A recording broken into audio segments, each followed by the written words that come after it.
Hello മക്കളെ, എല്ലാവരുടെയും ഒരു ഡേ സ്റ്റാർട്ട് ചെയ്യുന്നതാണ് ഇവിടെ നിന്നിട്ടാണ് അല്ലേ. വീട്ടമ്മമാരുടെ കാര്യമാണ് ഞാൻ പറഞ്ഞത്. അപ്പോൾ പതിവ് പോലെ തന്നെ എൻ്റെ ഒരു ഡേ സ്റ്റാർട്ട് ചെയ്തിട്ടുണ്ട്.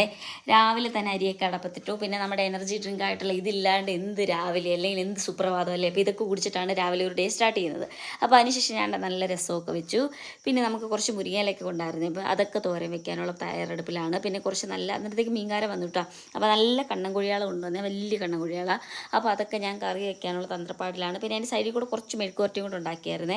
അപ്പോൾ നമ്മുടെ മീൻകറിയൊക്കെ റെഡിയായി. പിന്നെ നേരെ ഒരു മുട്ടയും കൂടെ ഒക്കെ പൊരിക്കാൻ വേണ്ടിയിട്ടിരുന്നേ. അപ്പം മുട്ടയൊക്കെ പൊരിച്ചിട്ട് ഏട്ടന് നേരെ പൊതിയും കെട്ടി അങ്ങ് ആളെ പറഞ്ഞു വിട്ടു കേട്ടോ. പിന്നെ കുഞ്ഞിനെ ഒരുക്കാനുള്ള തയ്യാറെടുപ്പിലാണേ. അവൾക്ക് സ്കൂളിൽ പോകണ്ടേ. അപ്പോൾ അവൾക്ക് രാവിലെ കൊണ്ടുപോകാനുള്ള സ്നാക്സൊക്കെ പറക്കി വെച്ചു. പിന്നെ പാത്രവും ബുക്കും പുസ്തകങ്ങളെല്ലാം പറക്കി വെച്ചതിന് ശേഷം വെള്ളമൊക്കെ ഒഴിച്ചു. ഇന്ന് സ്കൂളിൽ കുഞ്ഞിന് പാലുള്ള ദിവസമാണ്. അപ്പോൾ അതിന് വേണ്ടിയിട്ടുള്ള കപ്പൊക്കെ പറക്കി വെച്ചിട്ടുണ്ടായിരുന്നേ. അപ്പോൾ അതൊക്കെ എടുത്ത് ബാഗിലോട്ടൊക്കെ ഒന്ന് റെഡിയാക്കിയിട്ട് നേരെ അവളെ കൊണ്ടാക്കാൻ വേണ്ടിയിട്ട് പോയേ. നമ്മളിവിടുന്ന് ഒരു ഇത്തിരി ദൂരം ഉണ്ട് കേട്ടോ, ബസ് കയറി വിടുന്നിടത്ത് പോകാൻ വേണ്ടിയിട്ട്. അപ്പോൾ അവളെ അതെല്ലാം പറക്കി വെച്ചതിന് ശേഷം അവളെയും കൊണ്ട് നേരെ വണ്ടി കയറുന്നിടത്തോട്ട് പോയി. അതിനുശേഷം ഞാൻ ഉച്ചയ്ക്ക് വന്നിട്ട് ചോറൊക്കെ കഴിക്കാനിരുന്നു കേട്ടോ. ഉച്ചയ്ക്ക് നമ്മൾ ചോറ് കഴിക്കാനിരുന്നു. ഇപ്പോൾ മുട്ടയുണ്ടായിരുന്നു, മീൻകറി, രസം, തോരൻ, മെഴുക്കുവരട്ടി എല്ലാം ഉണ്ടായിരുന്നു. അതൊക്കെ കൂട്ടി നല്ല രീതിയിൽ ചോറ് കഴിച്ചു.